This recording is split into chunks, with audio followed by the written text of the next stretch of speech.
చాలా మందిని చూసినాం. ఏం ఫరక్ పడేది కూడా ఏం లేదు, ఏం ఎంటిక కూడా వీకలేవు. కానీ ఏదో పైశాచిక ఆనందం 4 రోజులు ముఖ్యమంత్రి మామూలుగా కేటీఆర్ ఎంటిక బీకలేవు, కోన్కిస్కా గొట్టంగాలు ఇలాంటి భాష మాట్లాడాడు.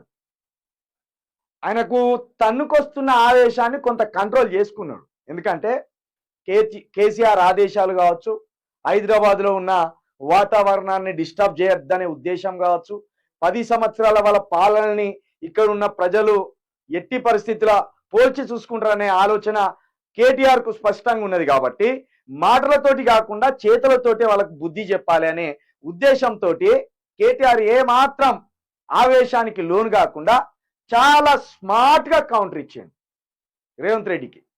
బుల్లబ్బాయ్ అంటూనే మిస్టర్ రేవంత్ రెడ్డి నువ్వు ఎంటిక కూడా బీకలేవు అని ఒక స్మార్ట్ వార్నింగే ఇచ్చే ప్రయత్నం చేశాడు.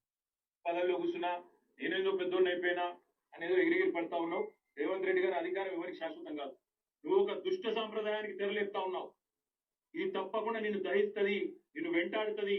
రేపు నువ్వు పదవిలోకి వెళ్ళి దిగిపోయినాక తప్పకుండా నువ్వు ఈరోజు ఏదైతే దుష్ట సాంప్రదాయాలు నిలబడుతున్నావో ఇవన్నీ నీకే చుట్టుకుంటాయనే మాట కూడా నేను వారిని హెచ్చరిస్తా ఉన్నా. తప్పకుండా ఈ 10 మంది మీద వేటు వేయాల్సిందే. అదే విధంగా కౌశిక్ రెడ్డి గారి ఇంటి దాకా గూండాలను తీసుకొచ్చిన పోలీసులు ఎవరైతున్నారో వాళ్ళని కూడా వదిలిపెట్టాం. తప్పకుండా అవసరమైతే కోర్టు ద్వారా పోరాడతాం, అవసరమైతే న్యాయపరమైన ప్రయత్నము చేస్తాం. డీజీపీ గారు కనుక స్పందించి ఇక్కడ ఏసీపీ సిఐ ఎవరైతే దగ్గర ఉండి మరి గూండాలను తీసుకొచ్చి గేటెడ్ కమ్యూనిటీ లోపలికి తీసుకొచ్చి చాలా చిన్నోడు. నేను మా దగ్గర మా భాషలో చెప్పాలంటే హైదరాబాద్ లో మీకు ఇప్పటికే స్పీకర్ దగ్గర పిటిషన్లు ఉన్నాయి 10. స్పీకర్ గారు కూడా తెలుసాల ఇవన్నీ కాదు, ఇవేమీ లేదు. మేము రైతు రుణమాఫీ మీద అడిగితే, లేదా వరద బాధితుల తరఫున ప్రశ్నిస్తే, లేదా రైతు బంధు ఎప్పుడేస్తామని అడిగితే